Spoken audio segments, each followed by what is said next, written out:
Hey, welcome to the show, everybody. My name is Mike. This is the Leadership Toolkit, as you know, your definitive leadership growth podcast. So today, I go through and I find amazing guests, or the reality is often they find me to have conversations about leadership, about business, about entrepreneurship. And a topic that has come up quite a bit lately, especially in leadership, is communication. I've got a fantastic guest on the show today, Dr. Michael Gerharz, and he helps leaders across the globe find the right words so they can make a bigger impact. He's the author of The Path to Strategic Impact, The Aha Effect. He has a blog called The Art of Communicating. I'm really excited to get into a conversation with him today. And he has his own podcast. It's a short form podcast titled Irresistible Communication. I had the opportunity to listen to a little bit of it the other day. And so I am very excited to welcome Dr. Michael Gerharz to the show today. Michael, how you doing today? Thank you for taking the time to join me on the Leadership Toolkit. I'm good, Mike. Great to be here. How are you? I'm doing fantastic. Even better now that you're here. I love doing this show. I love having conversations with people that are in positions of leadership and that are helping business to build and helping leaders to flourish. And so I'm stoked to get into this conversation with you today. If you don't mind, if you would just share a little bit of your background, maybe, the 3-minute elevator pitch, who you are, what you do, some of your leadership and business management background, and what you're doing now. What are the projects right now? Because we talked and I know your book just came out, so I'm excited to get into that as well. Well, my background is actually in an unusual place for a communications advisor. I'm a computer scientist originally. That's where my PhD is in. I did it in mobile communications during the mobile phone revolution, quite exciting times, which saw, a number of ideas really take off and actually change the world, right? I mean, who doesn't use a smartphone today to stay connected, right? So I was at the forefront of science during that time. But what bothered me during that time was that not all ideas felt like they were made the same, or they had the same opportunity to make that difference, because I saw so many ideas, great ideas, brilliant ideas actually, being thrown into a trash bin because no one cared for finding better words.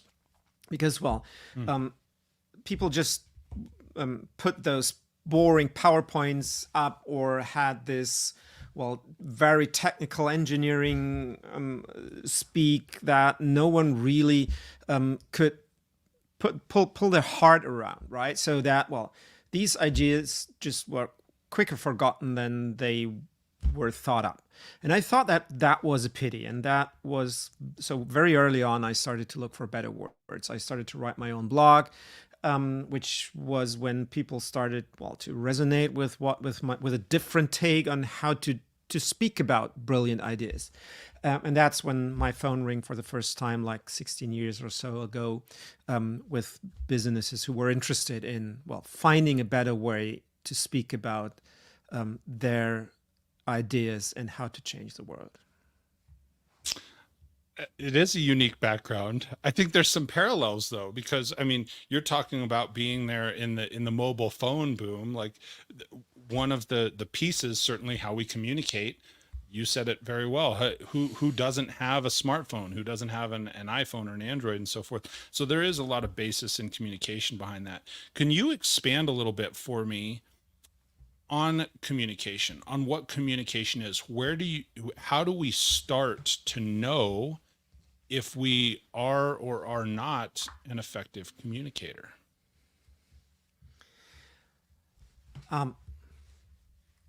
That's a great question. And there are a couple of layers to that. And the first one is, of course, you're going to see the shining eyes and the smile on people's faces when it clicks for them. When you found words that take them beyond that first, wow moment and all the way to a profound aha moment. And when it then, when rather than bursting out with applause, the room gets silent because, everyone sees, this is a profound insight here.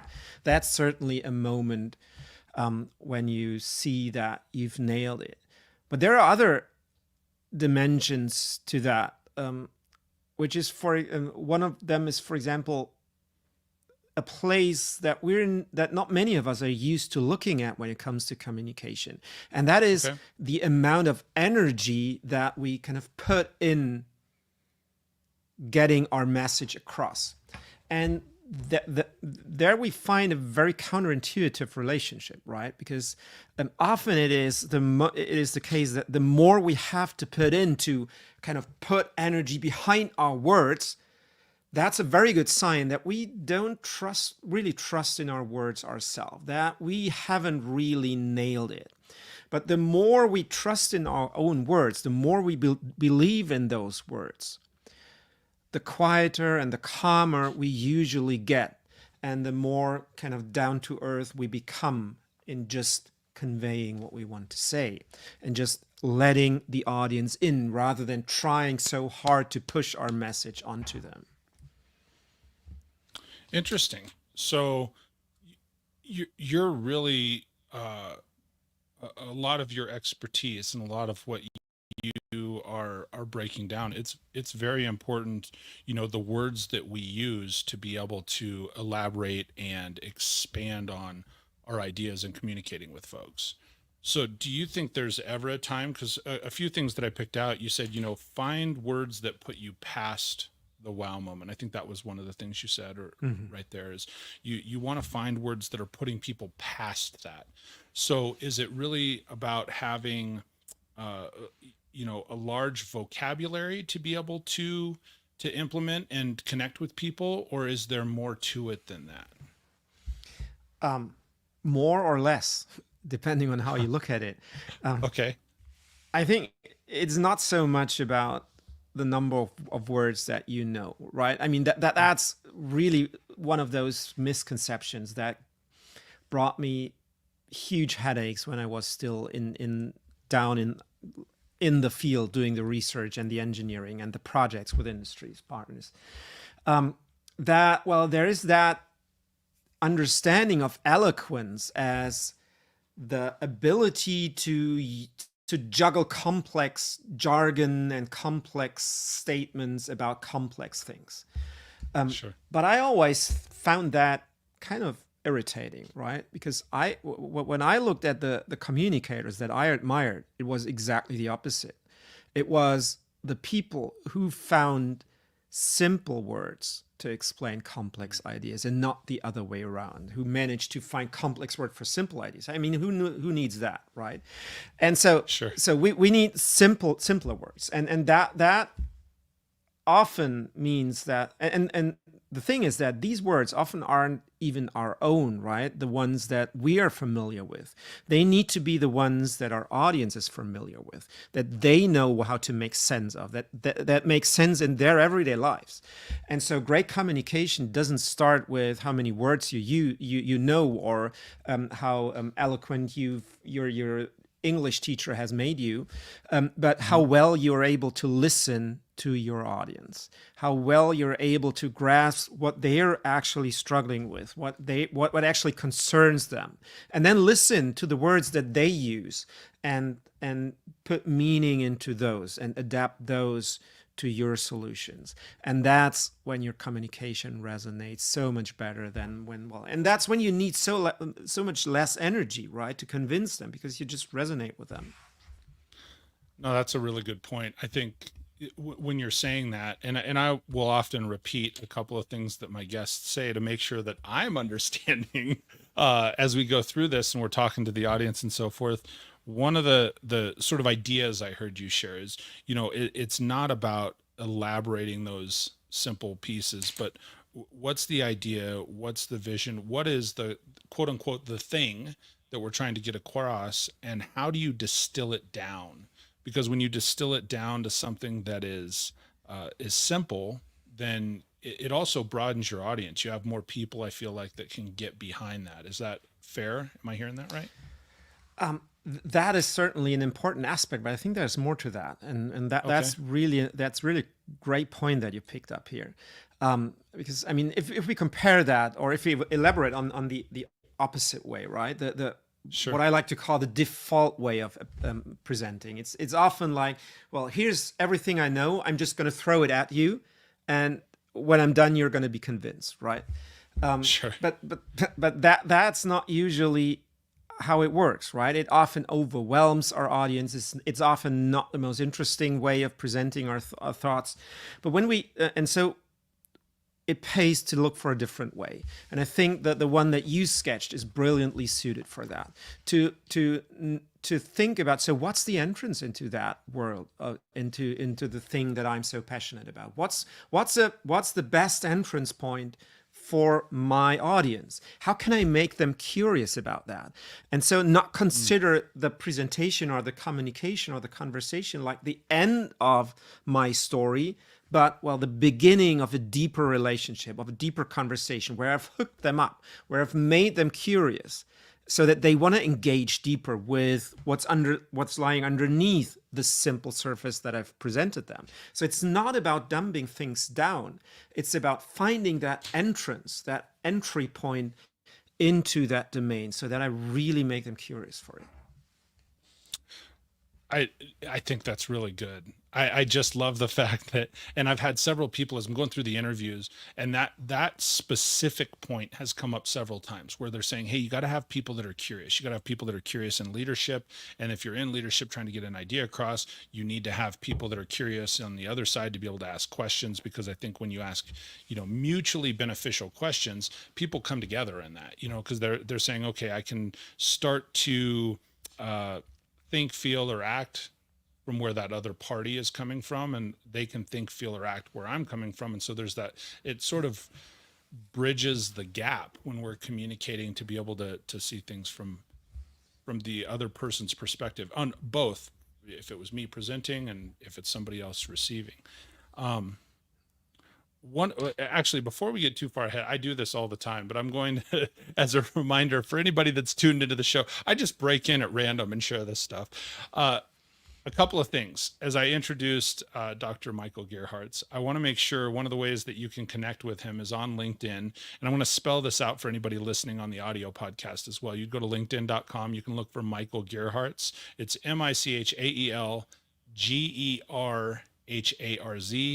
Also, you can make sure and check out his website. I'll share the podcast link in a little bit, but you can go to michaelgerharz.com. He's got some great information there, great blog, great podcast, lots of information on communication and leadership. So make sure that you are checking that out as well. And so back to our conversation. Sorry to break that. I just saw that staring at my screen at me, and I was like, I got to make sure and get this out there for him. Appreciate it. Yes. One of the things that I want to get into a little bit, actually two things. I have two questions. One, I want you to break down, can you give, and I probably should have asked this at the very beginning, but if people are invested at this point, break down to you, Michael, what is communication? How do I tell if I have good communication? Like, how do you define it?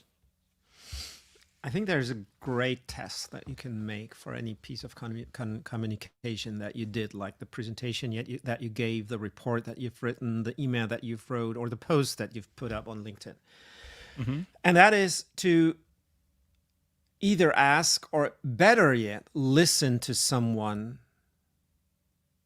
who's sat in your presentation, and who then bumps into a colleague and asks them, so what was that presentation? What was Mike's presentation about? Or what was that podcast episode about? And then what are they going to reply? And that's what I like to call the pass-along phrase. So what is the pass-along phrase of your piece? And the thing to appreciate is that this is always going to be short and concise. It's always going to use simple language that your audience is familiar with. So there's no way that they're gonna respond to that question with like a verbatim copy of the 30 slides that you used, or the 10, sure, or that they've memorized the 10 pages of your report. No way. So, but what was the point? What's the pass along phrase of that piece? And were they able to get it? And if not, then that's not their fault. It's they did nothing wrong. They just read it. They did their best to understand it. And if they didn't get the point, they didn't get it. And then just take ownership of that. So, and I think that is the most powerful thing that you can do to check whether your communication is working. Is it actually delivering the pass along that I was hoping for? That's a great point. And I think from a leadership perspective also, when we're communicating with people, I think that's a very valuable, there's two questions I came up with here just from what you shared.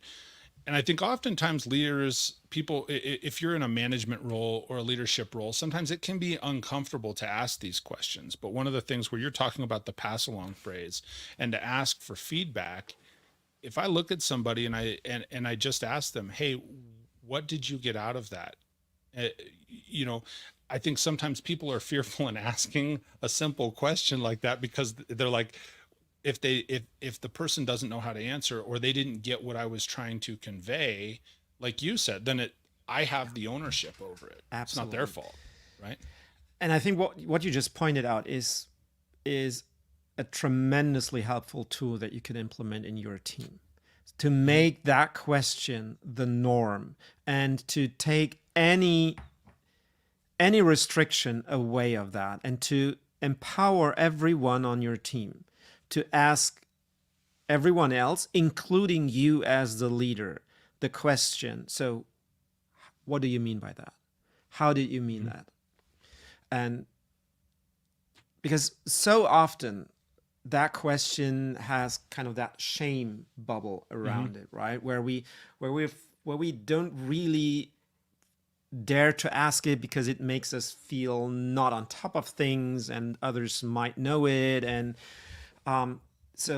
or we fear that the leader would be offended by us challenging them.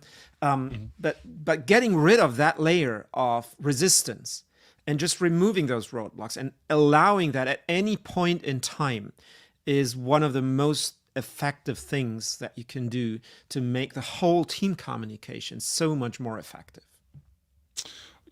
100%. And I think oftentimes if you are in a leadership role and you haven't asked a question similar to that, depending on the position that you're coming from, I've asked that question of my background is in sales, and I've asked that of sales teams, like, hey, what could I do better? What did you get out of this?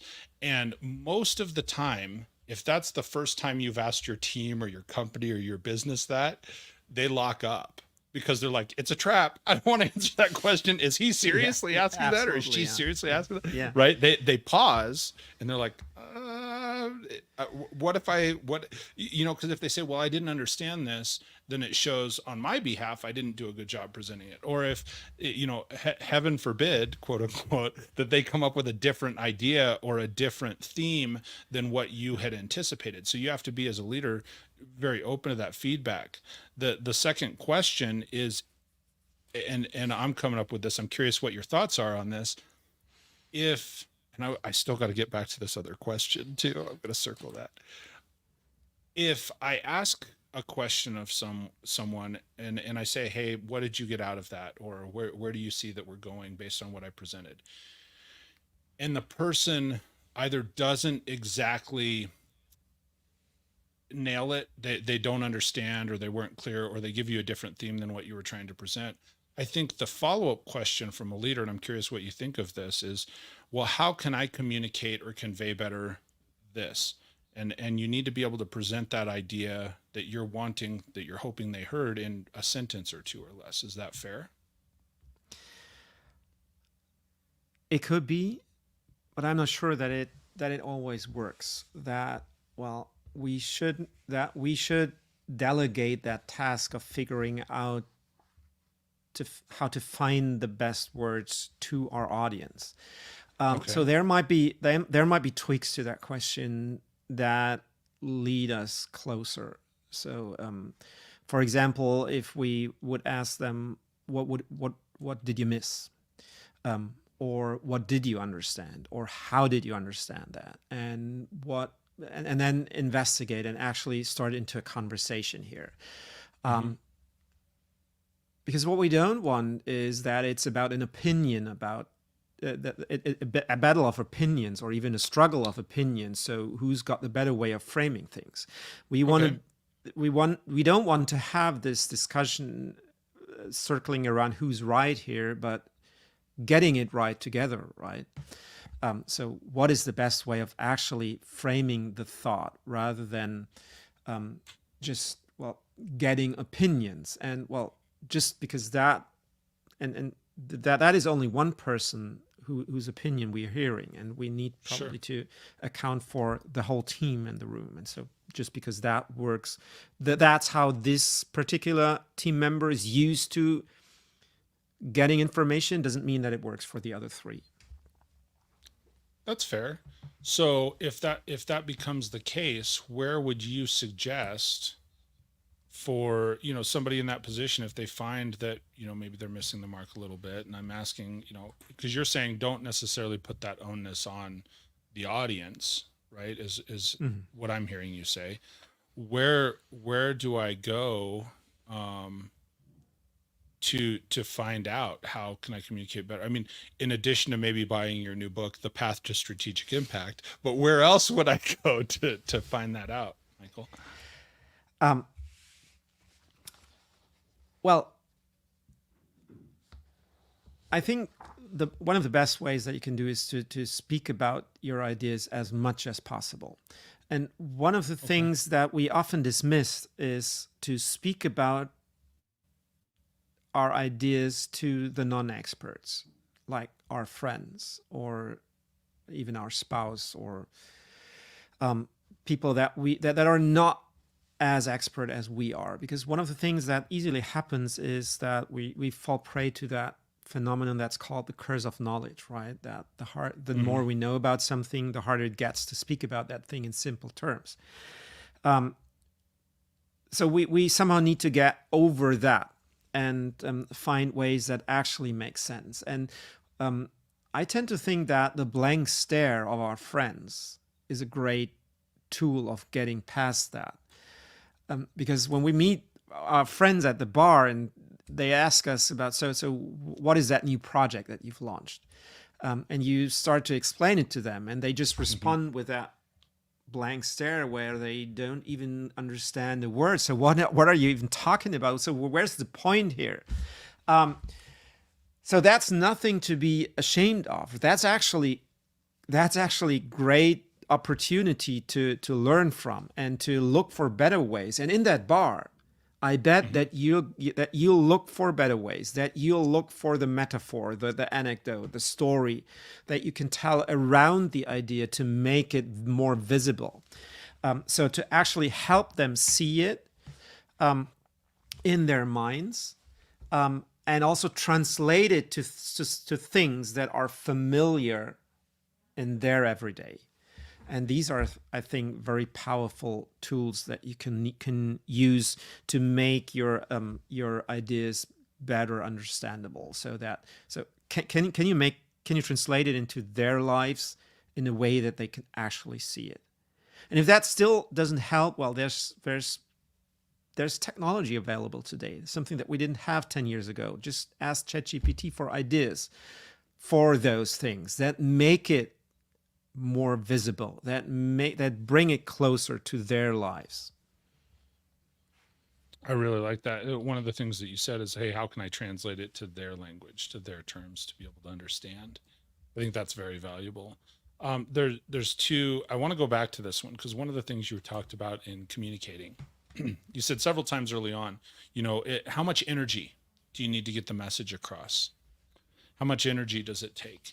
And so the way I equate it, like I'm a very animated speaker. You can even see now my hands going across the screen. So when you're talking about energy, how do you sort of frame that?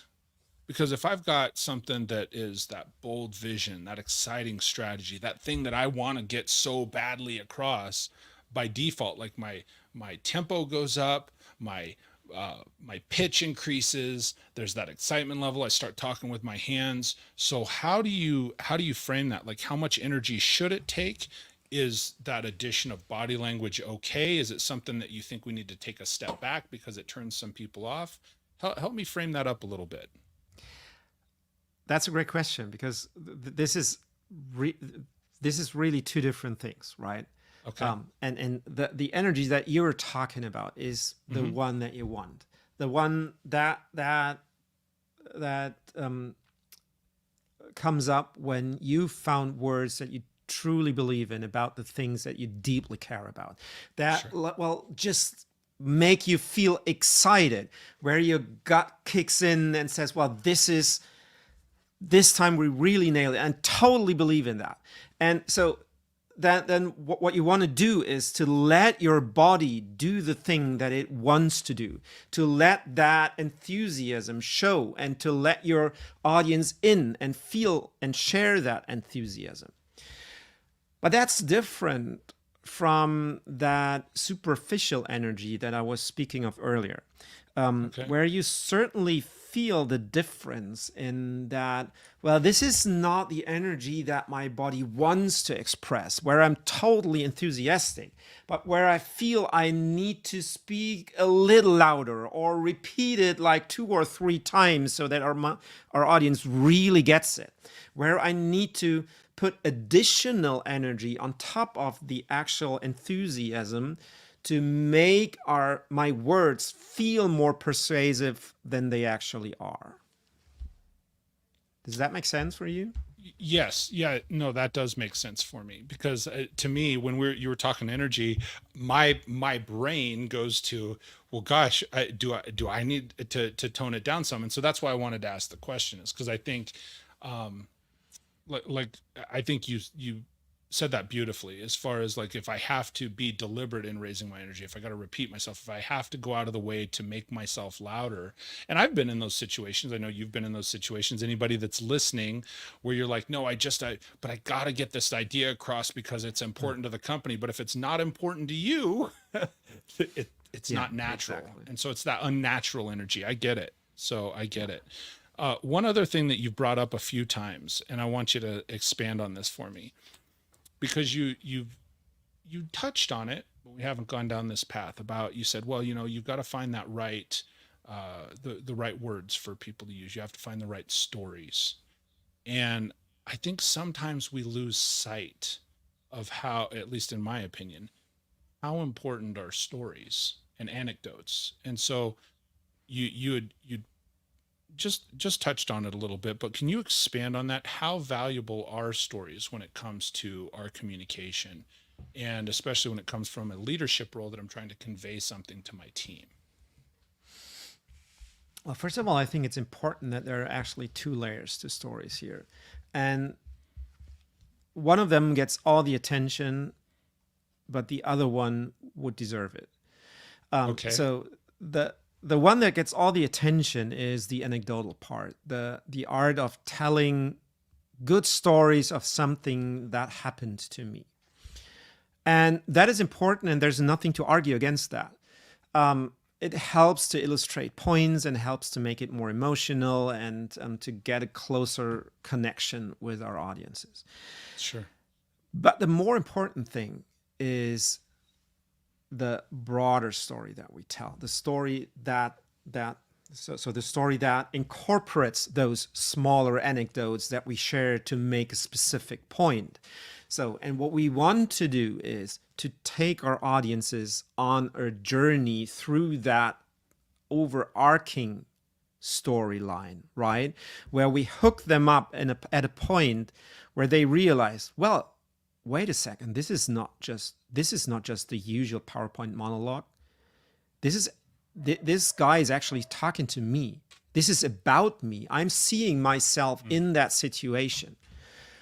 And then he's taking me on a journey, and he's speaking about exactly the points that I'm struggling with, that I'm bothered about, that I'm aspiring for, right? And then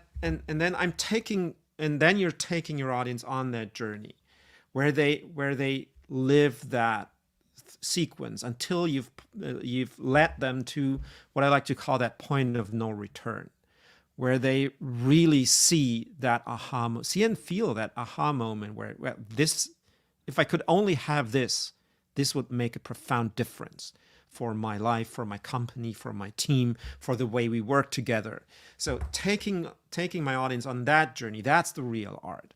And you can use those smaller anecdotes to illustrate those points, and they are super effective, and often way more effective than just showing that chart of the revenue going up or down to raise fear, right? And to embed that in like these anecdotal pieces that then are trusted because they are underpinned by the data, that's valuable. But don't do that at the expense of that overarching story. I love that. It's so funny you brought as a speaker, as somebody when I present, and maybe it's from the podcasting and broadcasting background, I when I've gone into, and I have to imagine, I'm guessing, but I imagine you're a bit of the same way when you're presenting, when you're communicating.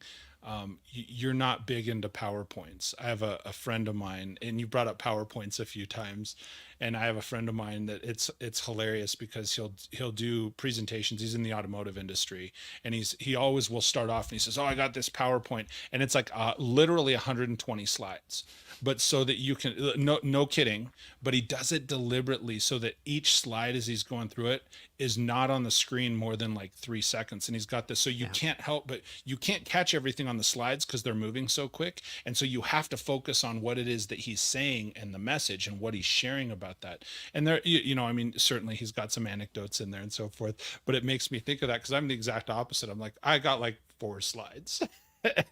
I'm just not about the PowerPoints. Yeah, you know what? That's not the point. People obsess. I can count the number of times I get asked, so what's the ideal number of slides? And well, there couldn't be a more pointless question, because it's never about the number of slides. It's about the story that you tell, and whether slides will help make it more engaging, easier to understand, more impactful, and that's the only metric that counts. And well, the Gettysburg Address didn't use any slide, and Martin Luther King didn't use any slide at all. Absolutely. And there are people like your friend or Lawrence Lessig, that law professor from who uses like 30 slides per minute at times, right? And that's just a brilliant and phenomenal presentation that he does, because he uses that in a deliberate way to make a point, to lead his audience on a meaningful journey, and that's everything. That's all that counts. I think it's the question is, what does it add to the message? How does it enhance the message that you're trying to get across? I love it. Yeah. So a couple reminders for everybody that may be watching or listening. I'm going to share all 3 pieces here. You can connect with Michael Gerharz, and we're not done yet, just to be clear, but you can connect on LinkedIn. Just search him up on LinkedIn there. MichaelGerharz. Certainly check out his website. I was going to put the podcast link up there, but if you go to michaelgerharz.com, he's got a link to the podcast, he's got a link to the books and some other items. So make sure that you check that out, and I'll make sure and have those links in the show notes as well. I want to shift gears just a little bit here, because one of the things that you've brought up is, as leaders, and we're conveying this to our team and we're conveying to our business. And I think a lot of times, and you'd put this in the email that we exchanged, a lot of times we have an empty space. We have this large gap in between what is said and what is actually done. And I think that can become very frustrating to people that are in business. One of the things you said, hey, why is the gap between your strategy and your promises and what's said versus what's delivered? Can you expand on that statement some? Yeah, I mean, in a way, that's the trap of great communication, right? That it can trick us into believing that we're making an impact because it sounds great, it sounds cool, it sounds fancy, and we even printed those beautiful posters to go along that beautifully phrased mission statement, only to discover that, well, no one's really looking at it, and no one's really doing anything with it, because to be brutally honest, no one knows what it actually means. Because, well, what does it mean to innovate the future? Or to be the market leader in efficiency, right? So what does that mean for the choices I need to make for that project that we're setting up? Or when that customer rings us, or when we need to purchase that new software that helps us do things. So in what way does that inform us? And well, that's the death of so many great ambitions and actually smart strategies and smart ideas that we try to overcome. Well, that phenomenon that we talked about earlier about the boring presentations. So the opposite of that is the grandiose statements that sound great but really have no effect, and really finding that middle ground, finding words that are plain and simple, actionable, transformative, and heartfelt. That finding those words so that the people who are tasked to bring them to life actually know what they mean for their everyday and are encouraged to make the bold moves, so that they can actually bring them to life. So when you go into and you start communicating with a leader, you start connecting with a business so that you're going to help, grow them and find the right way of communication. Where do you start? I'm just listening, right? Because I'm not the one. So my premise is that you've got a bigger impact to make, and I help you find the words to make it. I'm not gonna find those words for you. I'm gonna help you find them, and it often turns out that they've been inside of you all the time. They've just had a hard time surfacing because they've been superseded by all these other tasks that you're busy with, or with that dooming English teacher that's still knocking in your head of how eloquent English should look like, right? So that you're just not that you're just not going to let those words out in the plainest and simplest way possible. And so one of the questions that I love asking is, so what do you want to say, right? And then people often let those fancy layers away and fall, and they just say it plainly, and then we have something to work with, and then we're going to pick up. So that's what you mean, and then they often going to will feel like, well, yeah, exactly. So you've just said it, and and it often turns out that the most plain and simple way is the one that feels the best for us, and that makes the most sense for our teams. I think that's that's one of those profound statements, and I'm going to repeat that because I want people to write it down. And I think it's so simple that when you're asking somebody, what do you want to say? I think in business, quote unquote, professionals, leaders, all of these higher level or executive positions, entrepreneurship, we get into all these spaces, and there's some unspoken rule somewhere that says I have to have this grandiose, well-written, perfectly timed, eloquently said, mission statement or vision for my company. And so why do people do that? We complicate so much stuff in our heads. And I think you just asked it beautifully. It's like, well, what do you want to say? And so is there a development process after that? What's your follow-up after they said, well, I want to say this. I want to say that we, care and serve about our customer, or we care about our customers and we serve them well, and we try and stay on the cutting edge of business. We try and stay on the forefront so that we're bringing new technologies to you. And they say something so simple like that. What's your follow-up? Yeah. First of all, good for you, right? That's certainly a fulfilling job, and that's certainly a brilliant idea. But who gives a damn?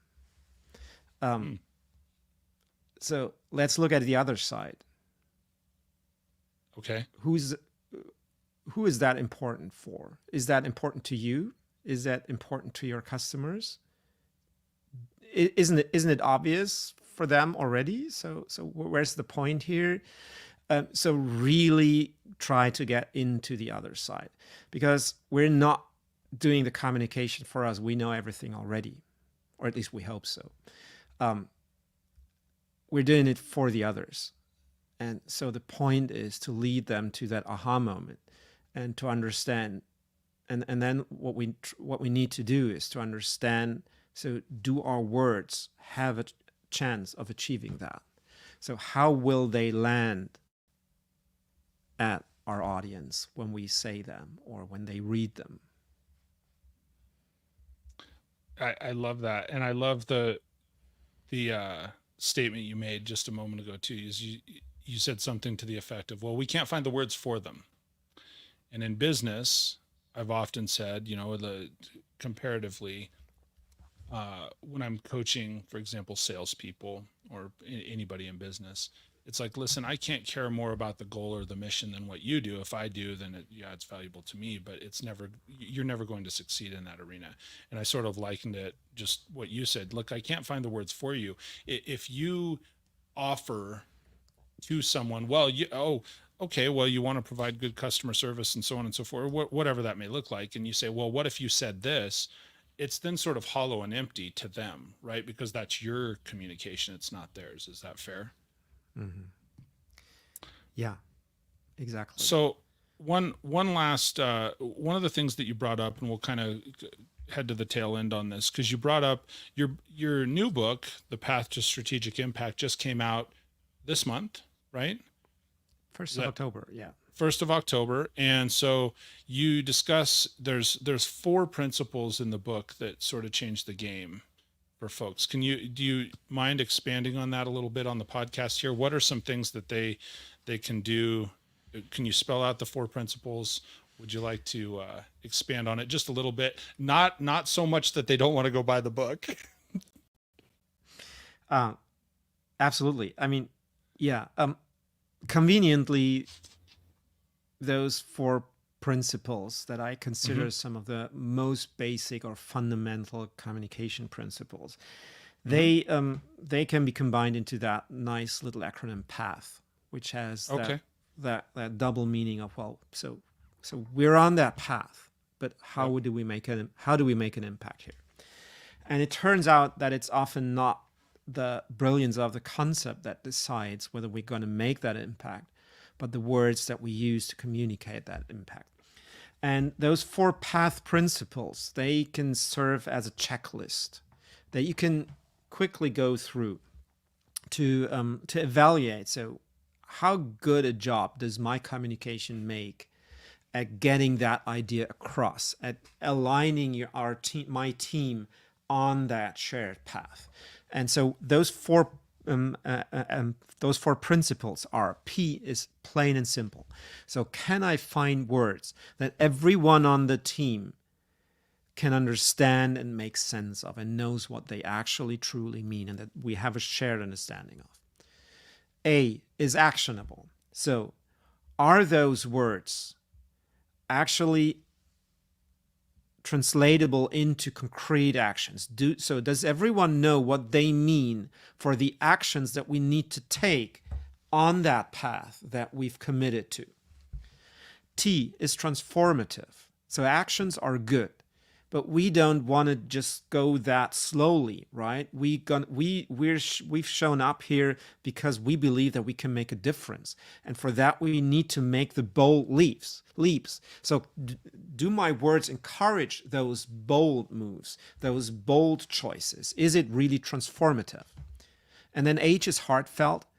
Do I find words that my team and I truly believe in about the things that we deeply care about? So on a personal level, to align that with the business goal, so that both of us find meaning in the work that we do, and that we can all align here and get through the tougher times. So these 4 principles, plain and simple, actionable, transformative, and heartfelt, help you to make a significant leap on that path to making an impact, to making a difference. That's wonderful. I love it. Thank you so much for sharing that with us. If you would do me a favor, I'll give you a moment to think here, but if you've got any sort of final thoughts that you would like to take us out with, that you'd like to leave the audience with, and I will tell the audience, make sure that you connect with Dr. Michael Gerharz on LinkedIn and also on his website at michaelgerharz.com. And you can go to the podcast. I'll put the podcast one up there. It's just /podcast, but that's MichaelGerharz. So you can connect with him. So any final thoughts to take us out today, Michael? Yeah. So if you want to really make a difference with your communication, then I suggest that you stop persuading and start resonating instead. Don't persuade harder, resonate stronger. Start with listening, find the words that matter to your audience and amplify that. Find the common ground so that all of us together can make a bigger impact. Man, absolutely wonderful. Thank you so much, Dr. Michael Gerharz, for joining me today. If you would just hang out for me for just a moment, I'm going to go ahead and take us out, okay? Thanks. Ladies and gentlemen, that's going to bring us to a close for another episode of the Leadership Toolkit. Definitely go check out Dr. Michael Gerharz's website, his podcast, connect with him on LinkedIn, just a wealth of knowledge. If you want to communicate better at your core, and it is so much, he and I were just talking a moment before the show and said, especially with just our current climate, the political climate, the stuff going on around the world, that's one thing. But then also as you come down to being present in your company with your family, that like there are so many layers to what quality and effective communication can open up for you and for the people around you. And that's the goal of this show, is grow yourself, grow the people that you come in contact with. So do me a favor, make sure you throw some thumbs up on this episode. Throw some thumbs up on there, whatever platform you may be enjoying this from. Also, as I mentioned, Dr. Michael Gerharz has his podcast. It's the Irresistible Communication Podcast. That's available on, every platform, Apple and Spotify and all of the podcast platforms out there. So check out his podcast as well. And most importantly, if you know somebody that would gain some knowledge from this, that you could help them move forward, share this episode with them. That's one of the most valuable things you can do. I appreciate you. Thank you so much, everybody, for joining me and tuning in today on the Leadership Toolkit. And until we speak next, stay great.